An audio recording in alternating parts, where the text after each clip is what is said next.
موت کی دہلیز۔ یہ سارا قصہ ایک ہندو رقاص اور ایک وکیل کے درمیان ملاقات سے شروع ہوا۔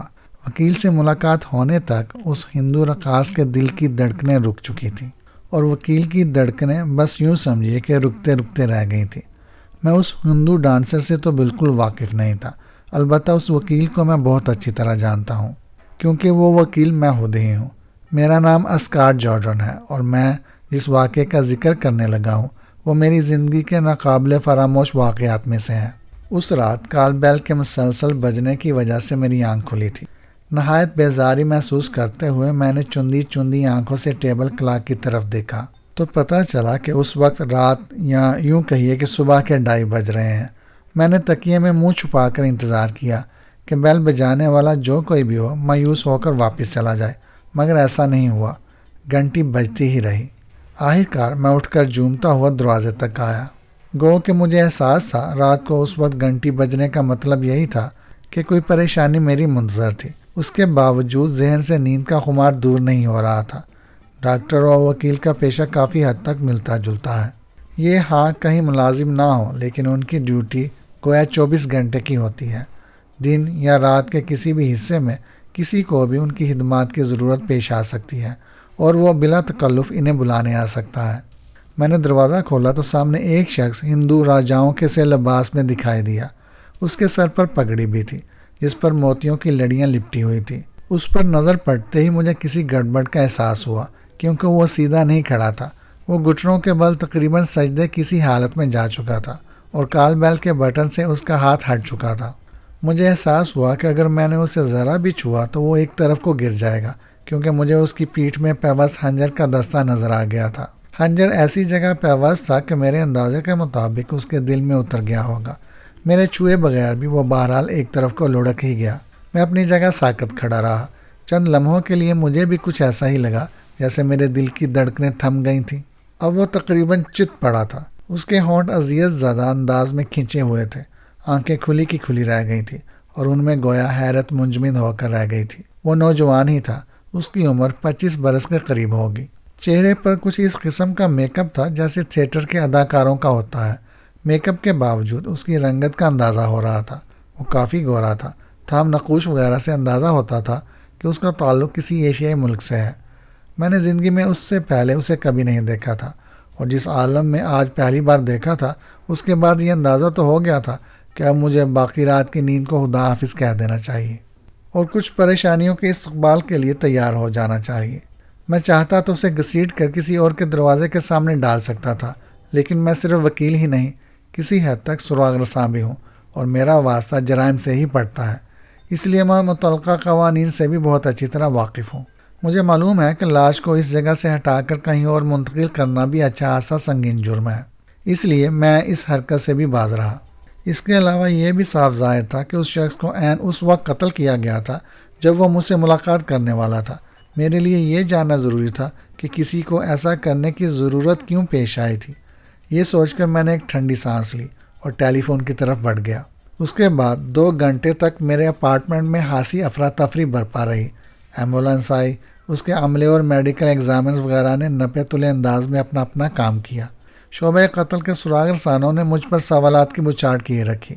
میں حقیقی سادگی اور معصومیت سے ان کے سوالات کے جواب دیتا رہا، جن سے ان کی معلومات میں کوئی خاص اضافہ نہیں ہوا۔ آخرکار لاش ایمبولینس میں رکھ دی گئی اور سب لوگ رخصت ہو گئے۔ صرف لیفٹیننٹ جان نولا میرے پاس رہ گیا، جسے میں اپنے دوستوں میں شمار کرتا تھا۔ جان نولا شریر جسم کا ایک نفیس سا آدمی تھا جس کی آنکھوں سے ذہانت عیاں تھی۔ ان آنکھوں سے وہ گویا اپنے مخاطب کے ذہن کو ٹٹولنے کی کوشش کرتا تھا۔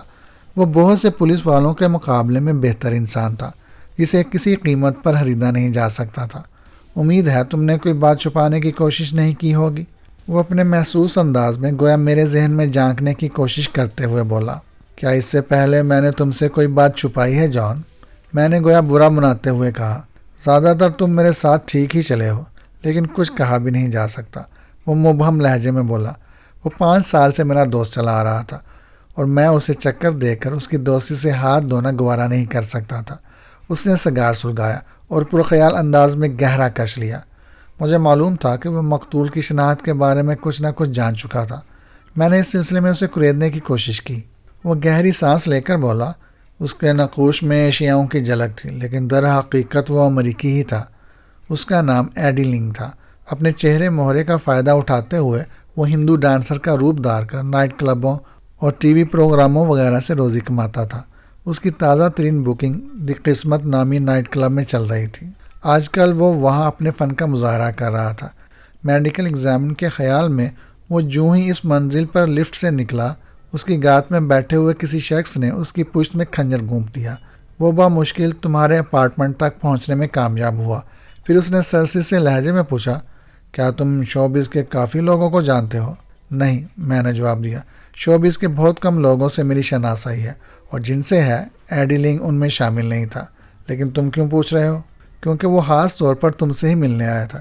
شاید کسی نے اسے تم سے ملنے کا مشورہ دیا ہو۔ میں یہی جاننا چاہوں گا کہ اس کی آمد کا مقصد کیا تھا۔ میں نے لا علمی کے اظہار کے لیے کندھے اچکاتے ہوئے کہا، تم نے اس کی رہائش کا جائزہ لینے کے لیے کسی کو بھیجا ہے؟ ہاں، میرے آدمی اس وقت وہاں ہوں گے، اس نے جواب دیا۔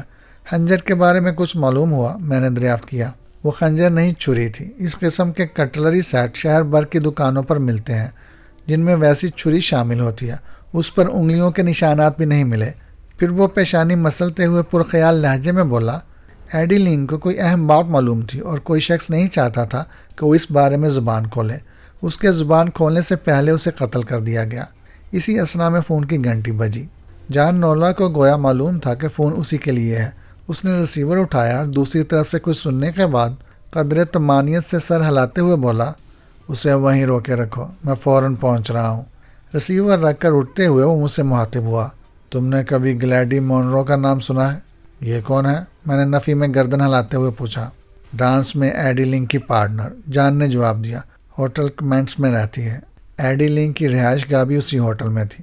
سارجنٹ وینک اسے وہاں سے پوچھ گچھ کے لیے پولیس ہیڈ کوارٹر لے آیا ہے۔ تم چاہو تو پوچھ گچھ کے دوران میں وہاں موجود رہ سکتے ہو۔ پیشکش تو اچھی تھی، لیکن میں نے نفی میں سر ہلاتے ہوئے کہا، آج دن کے 10 بجے عدالت میں ایک کیس کے سلسلے میں مجھے حاضر ہونا ہے۔ اگر میں نے تھوڑی سی نیند نہ لی تو وہاں میرا دماغ صحیح طرح کام نہیں کرے گا۔ میں بعد میں تم سے اس سلسلے میں معلومات کر لوں گا۔ اس نے اس بات میں سر ہلایا اور رخصت ہو گیا، لیکن اس کے جانے کے بعد میرے سونے کی کوششیں بے سود ثابت ہوئیں۔ آخرکار صبح اٹھ کر بلیک کافی کا ایک بڑا مگ پینے کے بعد میں بکسٹن ہوٹل کی طرف روانہ ہو گیا۔ یہ ایک بہت پرانا ہوٹل تھا جو اپنی بقا کی جنگ لڑ رہا تھا۔ اس کے زیادہ تر کمرے غالباً کافی کم کرائے پر اور ماہانہ بنیادوں پر اٹھے ہوئے تھے۔ گلیڈی مونرو کا کمرہ نمبر معلوم کرنا میرے لیے دشوار ثابت نہیں ہوا۔ ہوٹل کا ماحول ابھی غنودگی زدہ ہی تھا۔ چند لمحے بعد میں نے گلیڈی کے کمرے کے دروازے پر دستک دی۔ اس کا نمبر 520 تھا۔ گلیڈی یقیناً جاگ رہی تھی کیونکہ فوراً ہی اس کی آواز سنائی دی۔ کون ہے؟ ایڈی کا ایک دوست، میں نے جواب دیا۔ چند سیکنڈ بعد جس لڑکی نے دروازہ کھولا، میرے اندازے کے مطابق اس سے شادی کے خواہش مندوں کی تعداد خاصی زیادہ ہونی چاہیے تھی۔ وہ مختصر الوجود لیکن خوبصورت اور پرکشش تھی، تاہم اس وقت پریشان اور غمزدہ دکھائی دے رہی تھی۔ مجھے پہچاننے کی ناکام کوشش میں اس کی پیشانی پر شکنیں ابھر آئیں۔ کیا میں اندر آ سکتا ہوں؟ میرا نام اسکاٹ جارڈن ہے۔ اس کی آنکھیں پھیل گئیں اور ہاتھ بے اختیار منہ پر چلا گیا۔ وہ سرسراتی آواز میں بولی، پولیس نے مجھے بتایا تھا کہ ایڈی تم سے ملنے گیا تھا اور اس نے تمہارے دروازے پر دم توڑا تھا۔ ہاں، بدقسمتی سے ایسا ہی ہوا ہے، میں نے تصدیق کی۔ وہ ایک طرف ہٹ گئی۔ اندر پہنچ کر میں نے دیکھا کمرہ چھوٹا لیکن صاف ستھرا تھا۔ اس کی کپڑوں کی الماری کھلی تھی۔ زیادہ تر کپڑے تھیٹر کی ضروریات کے مطابق دکھائی دے رہے تھے۔ اس نے مجھے کمرے کی اکلوتی کرسی پر بیٹھنے کا اشارہ کیا اور خود بیڈ پر بیٹھ گئی۔ پولیس نے پہلے ہی سوالات کر کر کے تمہیں تھکا دیا ہوگا، اس لیے میں کوشش کروں گا کہ زیادہ سوالات نہ کروں۔ میں نے گویا اسے اطمینان دلانے کی کوشش کی۔ پھر کہا، ایڈی مجھ سے ملنے آیا تھا لیکن مجھ سے بات کرنے سے پہلے ہی میرے دروازے پر قتل ہو گیا۔ یہ بات میرے ذہن پر بوجھ بن گئی ہے۔ میں نے سوچا شاید تم مجھے کوئی ایسی بات بتا سکو جو پولیس کے لیے خاصی اہمیت نہ رکھتی ہو لیکن میرے لیے بہت اہم ثابت ہو سکتی ہو۔ ایڈی کے بارے میں بھی اگر تم مجھے کچھ بتا سکو تو اچھا ہوگا۔ وہ اس بات میں سر ہلاتے ہوئے بولی، ایڈی سے میری ملاقات چند سال پہلے ایک ریہرسل میں ہوئی تھی۔ مجھے اس کا ڈانس وغیرہ کا انداز اچھا لگا۔ میں نے سوچا ہم مل کر کام کریں تو ہمارے لیے اور بھی اچھا رہے گا۔ تب سے ہمارا ساتھ اچھا چل رہا تھا۔ میں نے اس سے بہت کچھ سیکھا۔ ڈانس کے طریقے وغیرہ وہی طے کرتا تھا اور کاروباری معاملات بھی اسی کے ہاتھ میں تھے۔ ہمارے شو کی بکنگ اسی کے ذریعے ہوتی تھی۔ اس کے بغیر تو میں بالکل بے دست و پا ہو کر رہ جاؤں گی۔ کیا تم دونوں ایک دوسرے کے بہت قریب تھے؟ اگر تم یہ پوچھنا چاہ رہے ہو کہ کیا وہ میرا بوائے فرینڈ تھا تو ایسی کوئی بات نہیں تھی۔ میں یہ کہتے کہتے رہ گیا کہ یہ سن کر مجھے ہنسی خوشی ہوئی تھی۔ اس کے بجائے میں نے پوچھا، کیا تم نے کبھی اس کی زبان سے میرا نام سنا تھا؟ نہیں، مجھے یاد نہیں۔ اس کا کوئی دشمن؟ میرے خیال میں تو اس کا کوئی دشمن نہیں تھا، سب لوگ اسے پسند کرتے تھے۔ اس کے لہجے میں افسردگی تھی۔ اس کے خاندانی پس منظر کے بارے میں کچھ معلوم ہے؟ کوئی عزیز، رشتہ دار وغیرہ؟ میرا خیال ہے کہ اس کے اس دنیا میں کوئی نہیں۔ وہ ذرا چونک کر جملہ ادھورا چھوڑتے ہوئے بولی۔ مجھے ایک بات یاد آئی، کل رات ہمارے ایک ایکٹ کے درمیان وقفہ آیا تو ایڈی میرے ڈریسنگ روم میں بیٹھ کر اخبار دیکھنے لگا۔ میرا خیال ہے وہ اخبار ہیرالڈ ٹریبیون تھا۔ اخبار دیکھتے ہوئے وہ اچانک چونک کر پرجوش انداز میں بول اٹھا، ارے پیرش شپنگ کمپنی کا مالک مارٹن پیرش آج کل اس شہر میں آیا ہوا ہے۔ میں نے اس سے اس شخص کی آمد میں دلچسپی کی وجہ پوچھی تو اس نے بتایا کہ اس کے چچا وکٹر کی 15 سال پہلے سوئٹزرلینڈ میں مسٹر مارٹن پیرش سے ملاقات ہوئی تھی۔ مسٹر مارٹن پیرش مستقبل سفر اور سیر و سیاحت میں رہتے تھے۔ ایڈی کے چچا وکٹر تب سے ان کے سفر کے ساتھی اور سیکرٹری بن گئے تھے۔ پیرش شپنگ کمپنی کا نام میرے لیے نیا نہیں تھا۔ اب میں مزید دلچسپی سے گلیڈی کی بات سن رہا تھا۔ وہ کہہ رہی تھی، ایڈی نے مجھے بتایا کہ اس کے چچا وکٹر اس وقت سے یورپ اور دیگر علاقوں کی سیر و سیاحت میں مارٹن پیرش کے ساتھ تھے۔ ایڈی نے مجھے بتایا کہ اس کے چچا وکٹر اس وقت سے یورپ اور دیگر علاقوں کی سیر و سیاحت میں مارٹن پیرش کے ساتھ تھے۔ وہ کبھی کبھار ایڈی کو خط بھی لکھتے تھے، لیکن پچھلے 1 سال سے ایڈی کو ان کی کوئی خیر خبر نہیں ملی تھی۔ مسٹر پیرش یہاں وائلڈ روف ہوٹل میں ٹھہرے ہوئے تھے۔ ایڈی نے ارادہ ظاہر کیا تھا کہ وہ انہیں فون کر کے پوچھے گا کہ کیا ان کے ساتھ اس کے چچا وکٹر بھی آئے ہوئے تھے یا نہیں۔ تو پھر کیا پتہ چلا؟ پھر اس موضوع پر بات ہی نہیں ہوئی۔ البتہ گزشتہ رات ہمارا شو ختم ہونے پر اس نے کہا تھا کہ وہ وائلڈ روف جا رہا ہے، ورنہ عام طور پر شو کے بعد ہم دونوں اکٹھے کافی پینے جاتے تھے۔ لیکن گزشتہ رات اس نے معذرت کی تھی اور رخصت ہو گیا تھا۔ اس کے بعد سے میں نے اسے نہیں دیکھا۔ کم از کم اب معاملے کا کوئی سرا تو ہاتھ آیا تھا۔ کچھ عرصہ پہلے ہی میں نے پیرش شپنگ کمپنی کے کچھ قانونی معاملات میں عدالت میں اس کی نمائندگی کی تھی۔ اس وقت اخبارات میں بھی اس کا کافی تذکرہ ہوا تھا۔ مجھے کمپنی کے حالات سے کافی حد تک آگاہی تھی۔ مارٹن پیرش کے پاس کمپنی کے سب سے زیادہ شیئرز تھے اور قانونی طور پر وہ اس کا مالک تھا، لیکن در حقیقت کمپنی میں اس کا کوئی عمل دخل نہیں تھا۔ یہ ایک عجیب سی بات تھی، لیکن اس کا بھی ایک پس منظر تھا۔ مارٹن پیرش در حقیقت اپنے خاندان کے لیے کلنک کا ٹیکا تھا، تاہم اب اس کے سوا خاندان کا کوئی فرد دنیا میں نہیں رہا تھا۔ مارٹن پیرش کو کمپنی کے شیئرز 20 سال پہلے اپنے دادا سے ورثے میں ملے تھے۔ اس کے دادا کمپنی کے بانی بھی تھے۔ جب انہوں نے شیئرز مارٹن کے نام کیے اس وقت وہ 40 سال کا تھا، لیکن اس کے دادا کو غالباً بہت اچھی طرح اندازہ ہو گیا تھا کہ اس کے پوتے میں کاروباری اور انتظامی صلاحیتیں نہ ہونے کے برابر تھیں۔ انہوں نے مجبوراً شیئرز مارٹن کے نام چھوڑے تھے کیونکہ کوئی اور وارث موجود نہیں تھا۔ تاہم انہوں نے وراثت براہ راست مارٹن کے ہاتھ میں نہیں چھوڑی تھی۔ انہیں اندازہ تھا کہ وہ اسے ٹھکانے لگانے میں زیادہ عرصہ نہیں لگائے گا، چنانچہ انہوں نے کمپنی کو ایک ٹرسٹ کی شکل دے دی تھی اور اسے ایسے ہاتھوں میں چھوڑ گئے تھے جو کمپنی کو ٹرسٹ کی صورت میں زیادہ بہتر طور پر چلا سکتے تھے۔ اس فیصلے کے کچھ عرصے بعد ہی ان کا انتقال ہو گیا تھا۔ اس کے بعد مارٹن کے بارے میں مزید ثابت ہو گیا کہ اس کے دادا نے اگرچہ اسے کمپنی کا مختار نہیں بنایا تھا تو ٹھیک ہی کیا تھا، کیونکہ اسے کاروبار سے کوئی دلچسپی نہیں تھی۔ ٹرسٹ سے بھی بہرحال اسے ایک خطیر رقم ملتی تھی، وہ بھی اس کے عیاشیوں کے لیے کافی تھی۔ اپنے دادا کے انتقال کے بعد وہ مسلسل سیاحت پر ہی نکلا ہوا تھا۔ شاید اب اس نے جی بھر کے سیر و سیاحت اور عیاشی کر لی تھی، اس لیے 20 سال بعد لوٹ آیا تھا۔ اس کے اپنے آبائی شہر میں اب اس کا کوئی اپنا مکان بھی نہیں تھا، اس لیے وہ ہوٹل میں ٹھہرا ہوا تھا، لیکن کسی معمولی ہوٹل میں نہیں۔ وائلڈ روف کا نام ہی اس میں قیام کرنے والوں کی شان و شوکت ظاہر کرنے کے لیے کافی تھا۔ میں یہ سب کچھ سوچتا ہوا اس سے ملنے کے لیے وائلڈ روف پہنچا تھا۔ وہ ٹاپ فلور کے ایک سویٹ میں مقیم تھا۔ ہوٹل کے فون پر اس سے سویٹ میں رابطہ کر کے میں نے اپنا تعارف کرایا اور ملاقات کی درخواست کی۔ اس نے میری درخواست قبول کر لی اور جب میں لفٹ کے ذریعے اوپر پہنچا تو اس نے خود میرے لیے دروازہ کھولا۔ وہ میانہ قامت آدمی تھا۔ اس کے سر اور موثر سی تراشیدہ داڑھی کے بال سرخ تھے جو یقیناً رنگے ہوئے تھے۔ آپ سے مل کر خوشی ہوئی وکیل صاحب۔ وہ مضبوطی سے مجھ سے مصافحہ کرتے ہوئے گرم جوشی سے بولا۔ میں نے کچھ دیر پہلے ہی اخبار میں آپ کے بارے میں پڑھا ہے۔ آپ کے ساتھ واقعی اچھا خاصا لرزہ خیز واقعہ پیش آیا ہے۔ مجھے وہ خبر پڑھ کر اس لیے بھی زیادہ سنسنی محسوس ہوئی کہ میں کل ہی اس بدقسمت نوجوان سے ملا تھا۔ وہ مجھ سے ملنے آیا تھا اور مجھے بہت اچھا لگا تھا۔ وہ اپنے چچا کے بارے میں معلوم کرنے آیا تھا جو میرے پاس ملازم تھے۔ آپ جو کچھ پینا چاہیں فون پر روم سروس کو آرڈر دے دیں، آپ کی مطلوبہ ڈرنک 1 منٹ میں آ جائے گی۔ شکریہ، میں کچھ نہیں پیوں گا، میں نے کہا۔ اچھا تو پھر یہ پی لیں۔ اس نے سگار کا ڈبہ میری طرف بڑھایا۔ یہ سگار کیوبا میں خاص طور پر میرے لیے تیار کیے گئے تھے۔ اگر ابھی پینے کا موڈ نہ ہو تو 2-4 رکھ لیں، بعد میں پی لینا۔ میں نے شکریہ ادا کرتے ہوئے صرف ایک پیک شدہ سگار اٹھا کر جیب میں رکھ لیا۔ اس نے ایک اپنے لیے سگار سلگایا اور طویل کش لے کر ناک سے دھواں نکالنے لگا۔ سگار کی مہک واقعی لاجواب تھی۔ پولیس ایڈی کی مصروفیات کے بارے میں معلومات جمع کر رہی ہے۔ کیا آپ نے انہیں مطلع کر دیا ہے کہ وہ آپ سے ملنے آیا تھا؟ میں نے دریافت کیا۔ سچی بات تو یہ ہے کہ میں نے ایسا نہیں کیا۔ وہ معذرت خواہانہ سے انداز میں مسکرایا۔ میرے خیال میں اس کے یہاں آنے کا اس کے قتل سے کوئی تعلق نہیں، اس لیے میں نے اس کی ضرورت نہیں سمجھی۔ پھر جیسے اسے کچھ خیال آیا، اس کی پیشانی پر شکنیں ابھر آئیں۔ برسبیل تذکرہ، مسٹر جارڈن، آپ کیوں مجھ سے ملنے آئے ہیں؟ آپ کو کیسے پتہ چلا کہ وہ مجھ سے ملنے آیا تھا؟ میں نے اسے بتا دیا کہ مجھے کیسے اس کے بارے میں معلوم ہوا تھا۔ پھر میں نے پوچھا، آپ نے ایڈی کو اس کے چچا کے بارے میں کیا بتایا؟ میں نے اسے بتایا کہ اس کے چچا کا انتقال ہو چکا تھا اور اس کے چہرے پر گہری سنجیدگی چھا گئی۔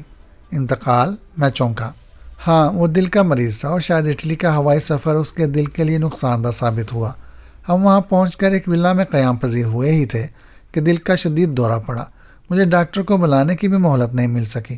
یوں سمجھو کہ بیچارہ پلک جھپکتے میں اس دنیا سے رخصت ہو گیا۔ آپ نے کسی کو اطلاع دی؟ ہاں، میں نے فوری طور پر ٹاؤن کونسل کو مطلع کر دیا تھا۔ وہیں مقامی قبرستان میں اس کی تدفین ہوئی۔ میرا مطلب تھا کہ آپ نے اس کے کسی رشتہ دار کو مطلع نہیں کیا تھا؟ مجھے تو معلوم ہی نہیں تھا کہ دنیا میں اس کا کوئی رشتہ دار بھی تھا۔ اس نے تو ایڈی لنگ کا بھی کبھی مجھ سے تذکرہ نہیں کیا تھا۔ مجھے اس کے بارے میں یہی تاثر ملا تھا کہ وہ دنیا میں تنہا تھا۔ اس نے غم زدہ سے انداز میں سر ہلایا۔ کافی دنوں تک تو مجھے بری طرح اس کی کمی محسوس ہوئی۔ میرے سارے کام وہی کرتا تھا اور شطرنج کا بھی زبردست کھلاڑی تھا۔ وہ ایک بہترین ملازم ہی نہیں، بہت اچھا ساتھی بھی تھا۔ میں نہیں سمجھتا کہ مجھے اس کا متبادل مل سکے گا۔ ایڈی نے اس خبر پر کیا رد عمل ظاہر کیا تھا؟ میرا خیال ہے اسے شدید دھچکا لگا تھا، تاہم وہ جلد ہی سنبھل گیا۔ پھر ہمارے درمیان کافی دیر باتیں ہوتی رہیں۔ اس نے مجھے اپنے کام اور اس لڑکی گلیڈی مونرو کے بارے میں بھی بتایا۔ میرا ارادہ تھا کہ آج ان کا شو دیکھنے جاؤں گا اور اس کے بعد انہیں اپنے ساتھ کھانے کی دعوت دوں گا۔ میں سوچ بھی نہیں سکتا تھا کہ آج وہ اس دنیا میں نہیں ہوگا۔ کچھ اندازہ ہوا کہ اسے کس نے قتل کیا ہے؟ ابھی نہیں، میں نے جواب دیا، تفتیش جاری ہے۔ وہ سگار کا طویل کش لے کر ایک لمحے خاموش رہنے کے بعد بولا، مجھے پتہ چلا ہے کہ کچھ عرصے پہلے تم نے اس ٹرسٹ کے لیے بھی کام کیا تھا جو پیرس شپنگ کمپنی کو چلا رہا ہے۔ وہ قانونی نوعیت کا کام تھا اور اس کے علاوہ کچھ تحقیقات بھی تھیں۔ میں نے اس بات میں سر ہلاتے ہوئے کہا، تحقیقات؟ وہ ذرا چونکا۔ تو کیا تم سراغ رساں بھی ہو مسٹر جارڈن؟ باضابطہ طور پر تو نہیں، میں نے جواب دیا، لیکن بہرحال میں سراغ رسی بھی کر لیتا ہوں اور مجھے اس قسم کے کاموں میں بہت سی کامیابیاں بھی نصیب ہوئی ہیں۔ بہت خوب۔ اس کی آنکھوں میں دلچسپی کی چمک ابھری۔ پیرس شپنگ کمپنی کے لیے تم نے کس نوعیت کی تحقیقات کی تھیں؟ معذرت خواہ ہوں، یہ راز کی بات ہے۔ اس طرح بات کرنا میرے پیشہ ورانہ اصولوں کے خلاف ہے، میں نے کہا۔ ارے بھائی، کیسی باتیں کر رہے ہو؟ یوں سمجھو کہ یہ سوال تم سے کمپنی کے مالک نے ہی کیا ہے۔ وہ سیدھا ہو کر بیٹھتے ہوئے بولا، لیکن میری خدمات اس ٹرسٹ نے حاصل کی تھی جو کمپنی کو چلا رہا ہے۔ آپ چاہیں تو ان سے معلوم کر سکتے ہیں۔ اس نے خوش دلی سے قہقہ لگایا۔ مجھے تمہاری اصول پرستی بہت پسند آئی مسٹر جارڈن۔ کیا ٹرسٹ کو اس وقت بھی تمہاری خدمات حاصل ہیں؟ نہیں، میں نے نفی میں سر ہلایا۔ تو کیا اب تم میری نمائندگی کرنا پسند کرو گے؟ کس سلسلے میں؟ میں نے جاننا چاہا۔ اس کام کے سلسلے میں جس کے لیے میں در حقیقت واپس آیا ہوں۔ اور وہ کام کیا ہے؟ میں نے وضاحت چاہی۔ اس ٹرسٹ کا خاتمہ جو میرے دادا نے بنایا تھا۔ اس کی آنکھوں میں سختی در آئی اور مٹھیاں ایک لمحے کے لیے بھیج گئی۔ اب وقت آ گیا ہے کہ میں اپنے حق کے لیے قانونی جنگ لڑوں اور صحیح معنوں میں کمپنی کا اختیار حاصل کروں۔ یہ نیا زمانہ ہے۔ میں کمپنی کو ترقی دے کر کہیں سے کہیں لے جا سکتا ہوں، جبکہ ٹرسٹی اسے پرانے اور دقیانوسی انداز میں چلا رہے ہیں، جس طرح میرے دادا کے زمانے میں چلایا جاتا تھا۔ سارے ٹرسٹی آرام طلب ہیں۔ انہیں محنت کرنے کی کیا ضرورت ہے؟ انہیں تو لگا بندہ وظیفہ مل رہا ہے۔ وہ قدرے غصے اور جوش کے عالم میں اٹھ کھڑا ہوا اور میز کے پاس چلا گیا۔ وہ واپس پلٹا تو اس کے ایک ہاتھ میں چیک بک اور دوسرے میں قلم تھا۔ مجھے اندازہ ہو گیا ہے کہ تم ایک بہت اچھے وکیل ہو جارڈن۔ میں تمہاری خدمات حاصل کرنا چاہتا ہوں۔ بولو، کیا فیس لوگے؟ میں سودے بازی نہیں کروں گا۔ میں چند لمحے خاموشی سے پلکیں جھپکاتا رہا۔ اس کے جوش و خروش اور ایک دم فیصلے پر پہنچ جانے کے انداز نے مجھے حیران کر دیا تھا۔ $25,000؟ آخر میں نے کہا۔ میرے خیال میں اس طرح اس بات کی بھی ایک آزمائش ہو سکتی ہے کہ وہ اپنے ارادے میں کس حد تک سنجیدہ تھا اور مجھے کس حد تک اپنے کام کا آدمی سمجھتا تھا۔ اس کی پیشانی پر خفیف سی شکن بھی نہیں ابھری اور اس نے نہایت روانی سے میرے نام $25,000 کا چیک لکھ کر طے کر کے میری جیب میں ڈال دیا۔ میں یہ وعدہ نہیں کر رہا کہ کمپنی کے اختیارات واقعی آپ کو دلوا دوں گا، میں نے محتاط لہجے میں کہا۔ میں نے ٹرسٹ کی تشکیل کے کاغذات تفصیل سے پڑھے ہیں۔ ممکن ہے آپ کے دادا نے ٹرسٹ کی تشکیل اس طرح کی ہو کہ اسے تحلیل کرنا قانونی طور پر ممکن نہ ہو۔ میں تمہاری مدد سے صرف ایک کوشش کرنا چاہتا ہوں، کامیابی ہو یا ناکامی، اس کی مجھے کوئی پرواہ نہیں۔ میں اب ہاتھ پر ہاتھ دھرے بیٹھنا نہیں چاہتا۔ ٹرسٹ کے لوگوں کو بتانا چاہتا ہوں کہ میں بھی کوئی چیز ہوں۔ کمپنی کی مالیت کروڑوں ڈالر ہے، ان کے سامنے $25,000 کی کیا وقت ہے؟ اگر ضائع بھی ہو گئے تو کوئی بڑی بات نہیں۔ اس کا انداز شاہانہ تھا۔ میری زندگی میں پہلی بار میری خدمات اس قدر جوش و خروش اور کشادہ دلی سے حاصل کی گئی تھی۔ میں نے اٹھتے ہوئے کہا، میں ٹرسٹ کے کاغذات کا باریک بینی سے مطالعہ کرنے کے بعد آپ سے رابطہ کروں گا۔ بالکل ٹھیک، جو بھی کرنا ہے بہت جلد کرنا ہے، وقت بہت قیمتی ہے، وہ میرا کندھا تھپکتے ہوئے بولا۔ 20 سال کی بے پرواہی اور آوارہ گردی کے بعد اچانک ہی وہ بہت مستعد ہو گیا تھا۔ میں نے مارٹن کا دیا ہوا عمدہ سگار لیفٹیننٹ جان نولا کے سامنے میز پر رکھ دیا۔ وہ اسے دیکھ کر بوہیں اچکاتے ہوئے بولا، یہ کیا تم مجھے رشوت پیش کر رہے ہو؟ ہاں، اور یہ رشوت دے کر میں تم سے صرف یہ جاننا چاہتا ہوں کہ کیا ایڈی لنگ والے کیس کی تحقیقات میں کچھ پیش رفت ہوئی ہے؟ میں نے کہا، بہت معمولی، اس نے جواب دیا۔ گلیڈی مونرو کے بارے میں کیا معلوم ہوا؟ وہ بس اس کی کاروباری ساتھی تھی، اس سے زیادہ کچھ نہیں۔ میں آج صبح اس سے ملا تھا اور پھر مارٹن پیرس سے بھی میں نے ملاقات کی تھی۔ میں نے اسے ان ملاقاتوں کا احوال سنایا، پھر پوچھا، کیا تم نے ایڈی لنگ کے کمرے کا جائزہ لیا؟ محدب عدسے کے ذریعے جائزہ لیا ہے، اسے پوری طرح گنگال ڈالا، لیکن کوئی سراغ نہیں ملا۔ اگر تم برا نہ مناؤ تو میں بھی جا کر ذرا اس کمرے کا جائزہ لے لوں۔ کیوں؟ کیا تمہاری نظر ہم سے زیادہ تیز ہے؟ اس نے مجھے گھورا۔ نہیں، بعض اوقات اتفاق سے کسی کی سمجھ میں کوئی ایسی بات آ جاتی ہے جو دوسروں کی سمجھ میں نہیں آتی۔ اس نے ایک لمحے سوچا، پھر ایک لفافے سے ایک چابی نکال کر میری طرف بڑھاتے ہوئے بولا، یہ ایڈی کے کمرے کی ڈپلیکیٹ چابی ہے، میں نے ہوٹل کے مینیجر سے لی تھی۔ ایڈی کی جیب میں ہمیں اس کی اصل چابی نہیں ملی تھی۔ کمرے کا جائزہ لینے کے بعد تم مجھے تفصیلی رپورٹ دو گے، سمجھے؟ اس نے افسرانہ انداز میں سخت نظروں سے مجھے گھورا۔ یس سر، میں نے مؤدبانہ لہجے میں کہا اور چابی کا جائزہ لیا۔ اس پر ہکٹس ہوٹل کا نام اور کمرے کا نمبر کندہ تھا۔ اس کا مطلب تھا کہ ایڈی اور گلیڈی ایک ہی ہوٹل میں رہتے تھے۔ گلیڈی کا کمرہ 5ویں فلور پر تھا جبکہ ایڈی کا 12ویں فلور پر تھا۔ تاہم بکٹس ہوٹل پہنچ کر دل چاہنے کے باوجود راستے میں گلیڈی کے کمرے پر نہیں رکا اور سیدھا ایڈی کے کمرے میں جا پہنچا۔ کمرے کی حالت دیکھ کر میں دروازے پر ہی رک گیا۔ ایسا معلوم ہوتا تھا کہ پولیس کو کمروں کی تلاشی لینے کا سلیقہ نہیں رہا۔ کمرہ کباڑ خانہ بنا ہوا تھا۔ چند لمحے بعد میں نے بھی اپنے طور پر کمرے کی تلاشی لینا شروع کی۔ الماری میں لٹکے ہوئے کپڑوں کی جیبیں تک الٹ کر دیکھ ڈالی، لیکن کوئی کام کی چیز نہ ملی۔ آخرکار میں گھٹنوں کے بل بیٹھ کر فرش پر بکھری ہوئی چیزوں کا جائزہ لینے لگا۔ اسی دوران میں مجھے میز کی درازوں کے نیچے دبی ہوئی ایک فائل ملی جس کا کور مصنوعی چمڑے کا تھا۔ یہ ایک خاص قسم کی فائل تھی جس میں خانے بنے ہوئے تھے جن میں خط و کتابت کا سامان رکھا جاتا تھا۔ اس میں چند پرانے خطوط بھی موجود تھے جنہیں شاید ایڈی نے اہم سمجھ کر سنبھال کر رکھا ہوا تھا۔ ان میں ایک خط اس کے چچا وکٹر کا بھی تھا جو 1 سال پہلے سوئٹزرلینڈ سے لکھا گیا تھا۔ میں نے ابھی خط پڑھنا شروع ہی کیا تھا کہ مجھے احساس ہوا کوئی بے آواز قدموں سے میرے قریب آیا تھا، لیکن مجھے احساس قدرے تاخیر سے ہوا۔ میں گھوم کر دیکھنے میں کامیاب نہیں ہو سکا۔ میرے سر پر گویا پہاڑ آن گرا۔ کسی ٹھوس اور باری چیز سے میری کھوپڑی پر وار کیا گیا تھا۔ صرف میرے دبیز ہیٹ نے میری کھوپڑی ٹوٹنے سے بچا لی، ورنہ شاید یہ وار میرے لیے مہلک ہی ثابت ہوتا۔ میں فرش پر لڑک گیا اور میری آنکھوں کے سامنے اندھیرا چھا گیا۔ مجھے خفیف سا احساس ہوا کہ میرے قریب کسی باری سانسوں کی آواز ابھر رہی تھی اور شاید کوئی چیز اٹھائی گئی تھی۔ پھر دروازہ بند ہونے کی آواز سنائی دی۔ میری خوش قسمتی تھی کہ میں مکمل طور پر بے ہوش نہیں ہوا تھا۔ چند منٹ بعد میرے حواس کچھ بحال ہوئے اور میں نے دیکھا میرے عقب میں کپڑوں کی الماری کا دروازہ کھلا ہوا تھا۔ حملہ آور یقیناً میری آمد سے پہلے اس میں چھپ گیا تھا اور صرف 2 قدم بڑھا کر میرے سر پر آن پہنچا تھا۔ میں نے جو خط پڑھنا شروع کیا تھا وہ غائب ہو چکا تھا۔ میری حالت کچھ اور سمجھی تو میں نے وہیں سے جان نولا کو فون کیا۔ وہ میری آواز سنتے ہی سمجھ گیا کہ میرے ساتھ کوئی گڑبڑ ہو چکی تھی۔ میں نے اسے صورتحال سے آگاہ کیا، پھر پوچھا کیا تمہیں ایڈی کے کمرے میں مصنوعی چمڑے کی کور والی کوئی فائل نہیں ملی تھی جس میں خط و کتابت کا سامان رکھا جاتا ہے؟ ملی تھی، لیکن مجھے اس میں کوئی چیز کارآمد دکھائی نہیں دی تھی، اس نے جواب دیا۔ میں نے اسے ایڈی کے چچا کے خط کے بارے میں بتایا اور کہا اب وہ غائب ہو چکا ہے، اس کا مطلب ہے کہ اس میں کوئی سراغ پوشیدہ تھا۔ میں نے وہ پڑھا تھا، ادھر ادھر کی باتوں سے بھرا ہوا تھا، اس نے بتایا۔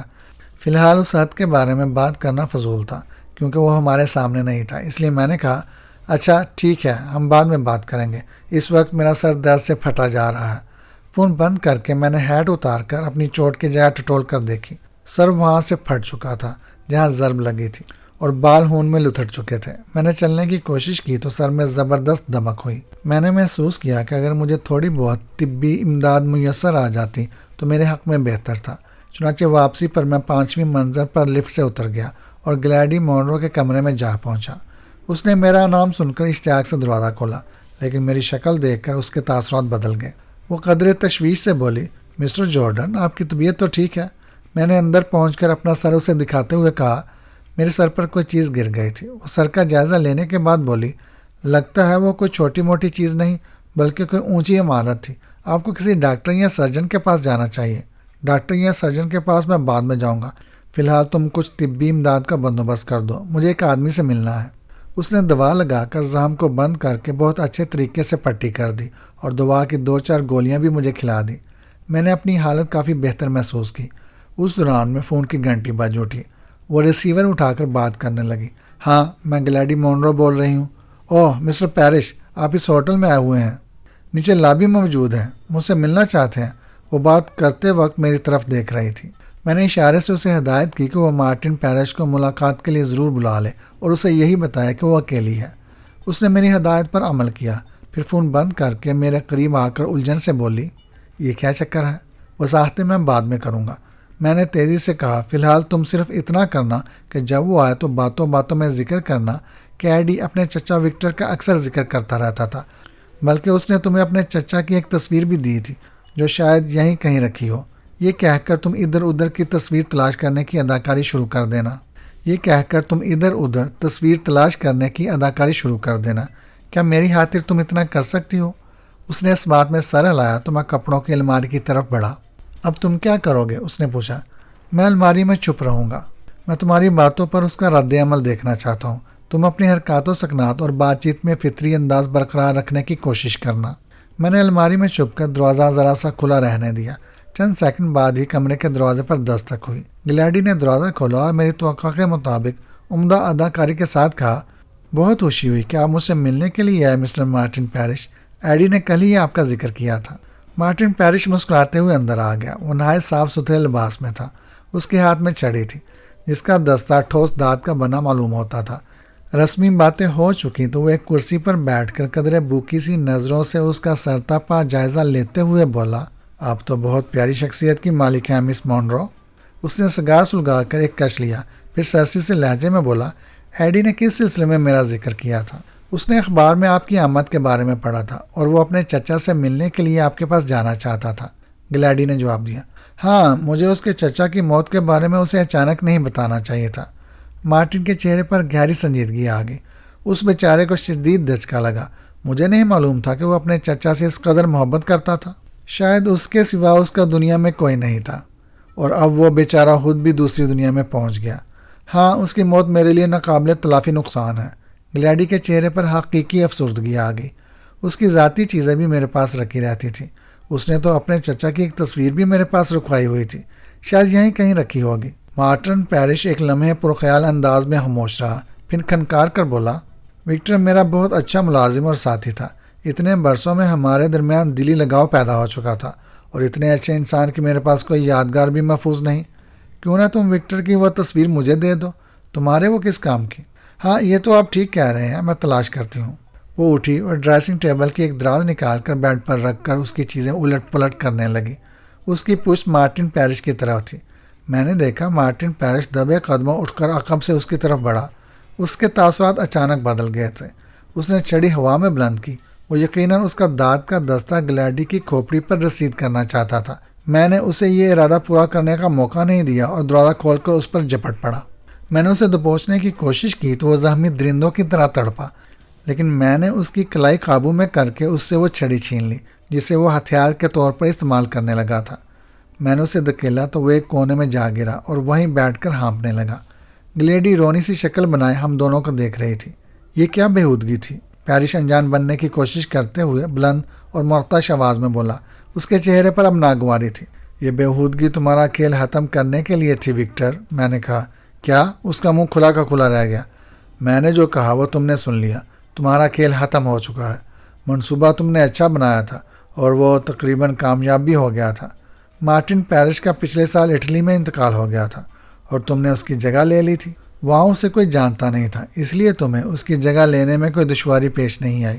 تم نے اسی کی طرح داڑھی بڑھا لی اور سر کے بالوں کے ساتھ اسے بھی رنگ لیا۔ پیرش کے دستخط کرنا سیکھ لیے۔ تم نے اپنی بہت سی چیزیں بدل لی، لیکن تم اپنا کردار نہیں بدل سکے۔ مارٹن پیرش کو کمپنی سے جو کچھ ملتا تھا وہ اسی میں خوش اور مطمئن رہتا تھا، کیونکہ وہ اس کی سیر و سیاحت اور عیاشیوں کے لیے کافی تھا۔ لیکن تم نے اس کی جگہ لیتے ہی پوری کمپنی پر قبضہ کرنے کے منصوبے بنانے شروع کر دیے۔ وکٹر لنک کی سانسوں میں اب خڑخڑاہٹ کی سی آواز پیدا ہو چلی تھی اور نتنے پھولنے پچکنے لگے تھے۔ تم پاگل ہو گئے ہو، وہ گرایا۔ پاگل میں نہیں، تم ہو گئے تھے، میں نے اسے گورتے ہوئے کہا۔ تم سمجھ رہے تھے کہ ایڈی کو قتل کر کے تم بچ جاؤ گے، اور تم اسے زبان بند رکھنے پر آمادہ کرنے میں کامیاب نہیں ہو سکے تھے۔ وہ ایک دیانتدار نوجوان تھا، وہ تمہیں اتنا بڑا فراڈ کرتے دیکھ کر خاموش رہنے پر تیار نہیں تھا۔ وہ اخبارات میں پیرس شپنگ کمپنی کے لیے کام کرنے کے سلسلے میں میرا نام دیکھ چکا تھا۔ یہ اس کی سادگی تھی کہ وہ تمہارے سامنے اپنا ارادہ ظاہر کر رہا تھا۔ وہ تمہیں خبردار کر رہا ہے کہ دوسرے روز شو ختم کرنے کے بعد وہ مجھ سے ملنے آئے گا اور مجھے تمہارے فراڈ سے آگاہ کر دے گا۔ تم اس سے پہلے ہی ہماری بلڈنگ میں میرے اپارٹمنٹ کے آس پاس کہیں چھپ کر بیٹھ گئے۔ جیسے ہی وہ لفٹ سے نکلا تم نے اس کی پشت میں چھری گونک دی۔ وکٹر لنک کا چہرہ اب زرد پڑ چکا تھا، لیکن وہ اپنا اعتماد برقرار رکھنے کی کوشش کرتے ہوئے بولا، تمہارے پاس ان باتوں کا کوئی ثبوت نہیں ہے۔ ثبوت کے طور پر تمہارے بالوں اور داڑھی کا رنگ اتار دینا ہی کافی ہوگا، میں نے اطمینان سے کہا۔ اس کے علاوہ تمہارے قبضے سے یقیناً ایڈی کے کمرے کی چابی بھی برآمد ہو جائے گی۔ میں کچھ دیر پہلے جب اس کمرے کا جائزہ لینے گیا تو تم وہاں پہلے سے موجود تھے اور میری آمد پر الماری میں چھپ گئے تھے۔ تم یہی دیکھنے وہاں گئے تھے کہ ایڈی کے سامان میں کوئی ایسی چیز تو نہیں جو تمہاری نئی شناخت کے لیے خطرہ بن سکے۔ ابھی تمہاری طرف اس وار کے سلسلے میں ابھی میرا قرض باقی ہے جو تم نے میری کھوپڑی پر کیا تھا۔ وہ شاید اس اندیشے سے ذرا پیچھے ہٹ گیا کہ میں ابھی وہ حساب برابر کرنے کی کوشش کروں گا۔ میں نے سلسلہ کلام جاری رکھتے ہوئے کہا، ایڈی کا پتہ صاف کرنے کے بعد بھی تمہاری پریشانی ختم نہیں ہو رہی تھی۔ اب تم یہ اطمینان کرنے یہاں آئے تھے کہ ایڈی نے گلیڈی کے پاس کوئی ایسی چیز نہ چھوڑ دی ہو جو تمہاری اصل شناخت کی نشاندہی کر سکتی ہو۔ جب تم نے سنا کہ اس کے پاس تمہاری کوئی تصویر موجود ہے تو تمہیں خوف محسوس ہوا کہ اب کہیں تمہیں اور تمہاری تصویر کو آمنے سامنے رکھ کر وہ تمہیں پہچان ہی نہ لے۔ اس لیے تم نے ایک بار پھر اپنی اس خطرناک چھڑی سے کام لینے کا فیصلہ کیا۔ لیکن تم یہ زحمت خواہ کر رہے تھے۔ گلیڈی کے پاس تمہاری کوئی تصویر نہیں ہے، تم اس چکر میں آ گئے۔ اس کے باوجود تم کہہ رہے ہو کہ ہمارے پاس تمہارے خلاف کوئی ثبوت نہیں۔ ہمارے پاس جتنے ثبوت ہیں وہی تمہیں بجلی کی کرسی تک پہنچانے کے لیے کافی ہیں۔ اب اس کی خود اعتمادی جواب دے گی۔ اس نے اچانک راہ فرار اختیار کرنے کا فیصلہ کیا اور اچھل کر دروازے کی طرف بھاگا۔ میرے خیال میں حساب برابر کرنے کا یہ انتہائی مناسب موقع تھا۔ میں نے اس کی چھڑی سے اس کی کھوپڑی پر معقول سا وار کیا اور وہ وہیں ڈیر ہو گیا۔ میرا ارادہ دوسرا وار کرنے کا بھی تھا، لیکن گلیڈی خوف زدہ سے انداز میں چلا اٹھی، بس ایک ہی کافی ہے۔ میں نے چھڑی جھکاتے ہوئے کہا، اچھا اگر تم کہہ رہی ہو تو میں ایک پر ہی اکتفا کر لیتا ہوں۔ اب تم جلدی سے پولیس ہیڈ کوارٹر فون کر دو۔ وکٹر مکمل طور پر بے ہوش نہیں ہوا تھا اور نیم و آنکھوں سے میری طرف دیکھ رہا تھا۔ گلیڈی فون کر چکی تو میں نے وکٹر کا دیا ہوا $25,000 کا چیک جیب سے نکالا اور اس کے سامنے پرزے کر دیا۔